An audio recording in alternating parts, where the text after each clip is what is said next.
Now, I want to turn to this story that I wrote in The Australian on Friday about the LNP candidate for Lilley in Queensland, Vivian Lobo. He's now been referred to by the AEC, by the Australian Electoral Commission, to the Federal Police for an investigation. And this is after we revealed that the address he gave the AEC in his seat of Lilley was actually an abandoned and unfurnished home. He actually lived 23 kilometres away in an upmarket Brisbane suburb. Now, to be clear, there are a lot of MPs and candidates who don't live in their electorate. That's illegal. But it is against the AEC rules. It is classified as electoral fraud if you lie to the AEC about your actual home address. And this can carry a 12-month prison sentence if convicted. The Federal Police are now investigating this. Exclusively in the Australian tomorrow and right here on Sky, we have footage of a housewarming party that Vivian Lobo held on the weekend. Have a look. Hello Vivian, how are you? Good evening everyone, welcome home. Thank you for being here at the special community barbecue. It is wonderful to see the support that we have from our community, more importantly from friends and family coming here to help us make this occasion momentous. It is supposed to be a day of rain, but I'll tell you what, there is no rain, there's great food, and more importantly we've got people who are excited for the upcoming changes here in Lilley. So come along, 21st, make the change, and I'll tell you what, Lilley, vote 1 for Vivian Lobo. Thank you. Pauline, the government hasn't distanced themselves at all from this candidate who has clearly lied about where he was living. We photographed him at his old house. His new house was utterly abandoned and unfurnished when our journalist in Queensland, Sarah Petty, went and visited that on Thursday. What do you think should happen?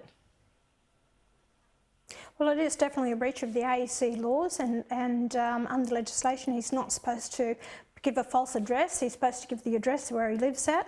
It's not illegal to not live within the electorate, but it clearly has done that. And investigation, if he's charged by the police and if it does carry a sentence of more than 12 months, he's in breach of Section 44 of the Constitution and therefore could lose that seat. And people of Lilley will be up for, if he wins the seat, will be up for another election. So I suggest think twice of who you're going to vote for in the seat of Lilley, because you could be facing another election if the Liberal Party were to pick up that seat under this gentleman.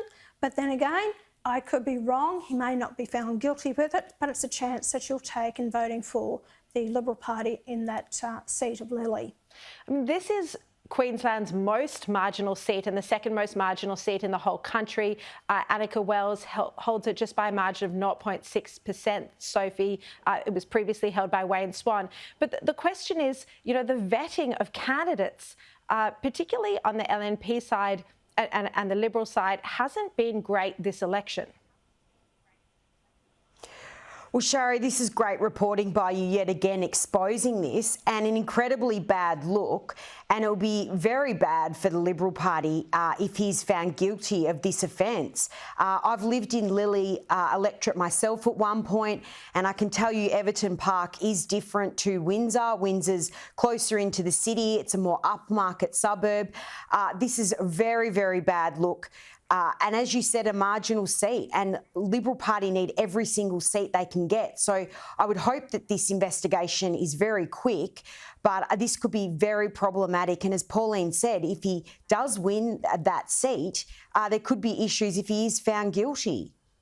Well, the AEC moved very quickly to refer this to the AFP, but traditionally, the AFP does take its time investigating. I don't think he's expected to win in any case, despite how marginal it is.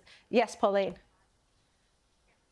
Can I just say that he's on the ticket now, so regardless of what the AFP find at this time, he is still nominated, he will still be voted for in that election, and those votes will count. So they can't do anything prior to the election now. He's on the nomination paper, so we have to wait till after the election to see the results. Pauline Hanson, Sophie Elsworth, great to have you both with us tonight.